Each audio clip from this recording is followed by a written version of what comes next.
ఉపాధి హామీ కూలీల కొత్త పథకం వీబీజీ రామ్జీని రద్దు చేసి పాత చట్టం అమలు చేయాలని డిమాండ్ చేస్తూ ఉపాధి హామీ కూలీలు నిరసన చేపట్టారు. ఆదిలాబాద్ జిల్లా తాంసీ మండలంలోని పలు గ్రామాల్లోని పని ప్రదేశాల్లో నిరసన కార్యక్రమం నిర్వహించారు. చాందా గ్రామంలో చేపట్టిన రాస్తారోకోతో భారీగా వాహనాలు నిలిచిపోయాయి. కేంద్రం పేదలకు ఉపాధి పనులను దూరం చేయాలని కుట్ర చేస్తోందని వ్యవసాయ కార్మిక సంఘం సిపిఎం నాయకులు అన్నారు. మరోవైపు సూర్యాపేట జిల్లా హుజూర్నగర్ మండలం శ్రీనివాసపురం గ్రామంలో కూడా వీబీజీ రామ్జీని పునరుద్ధరణ చేసి ఫీల్డ్ అసిస్టెంట్లను ప్రభుత్వం ఉద్యోగులుగా గుర్తించాలని ఐఎన్టీయూసీ నాయకులు డిమాండ్ చేశారు.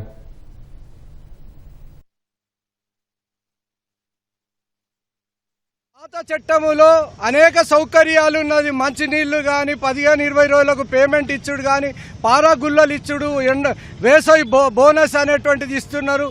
ఇట్లాంటి అన్ని సౌకర్యాలను ఇప్పుడు మోడీ ప్రభుత్వం తీసేసింది. మోడీ యొక్క లక్ష్యం ఏంటంటే ఈ పథకాన్ని ఉపాధి హామీ పథకాన్ని రద్దు చేయాలని.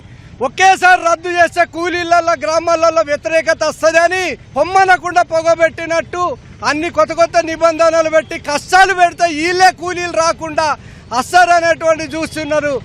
పైగా ఏం చేసిండంటే 60% నిధులు ఇస్తా 40% రాష్ట్ర ప్రభుత్వం ఇవ్వాలంటారు. రాష్ట్ర ప్రభుత్వం మేము అంటున్నారు. రాష్ట్ర ప్రభుత్వం ఇవ్వకుంటే ఈ పథకం అనేది ఆగిపోతున్నది. దాదాపుగా ఆదిలాబాద్ జిల్లా అంతటా కూడా ఈ నిరసన కార్యక్రమాలు అనేవి కొనసాగుతున్నాయి. కేంద్రంలోని బీజేపీ ప్రభుత్వం అధికారంలోకి వచ్చిన తర్వాత ఉపాధి హామీ చట్టాన్ని నీరుగార్చడం కోసం తొలగించడం కోసం కుట్ర పన్ని 2 సార్లు ఫోటో దిగాలి, ఫోటో క్యాప్చర్ అని అంటూ ఉన్నారు. ఫోటో క్యాప్చర్ రాకపోతే ఆ రోజు పని ఇవ్వడం లేదు. దాదాపు వారం 10 రోజులు ఫోటో క్యాప్చర్ కోసమే వచ్చి పని చేయకుండా వెనుతిరిగి వెళ్లిపోతున్నటువంటి పరిస్థితి ఉన్నది. పశువుల కొట్టాలను నిర్మించడానికి అవకాశం ఉండేది. ఆ చట్టాన్ని మొత్తం తప్పించేసేసి మార్చేసేసి కొత్త చట్టాన్ని తెచ్చి పనులు లేకుండా చేసి ఉపాధి కూలీలు పనికెళ్లకుండా కుట్ర పనినటువంటి పరిస్థితి ఈరోజు కనిపిస్తూ ఉన్నది. అందుకనే పాత చట్టాన్ని కొనసాగించాలా, ఈ కొత్త చట్టాన్ని రద్దు చేయాలని చెప్పి మేము డిమాండ్ చేస్తూ ఈ ఆందోళన కార్యక్రమాన్ని చేపడతా ఉన్నాం.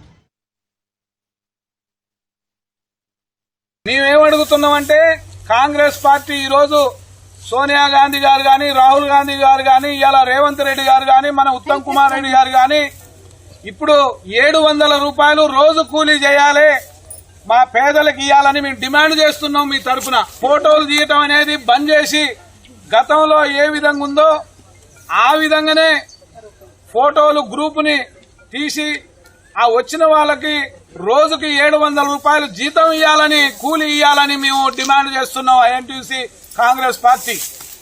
అదేవిధంగా మనకి 200 రోజులు పని కల్పించాలి, సీజన్ తోని సంబంధం లేకుండా 200 రోజులు పని కల్పించాలని మనం కోరుతున్నాం.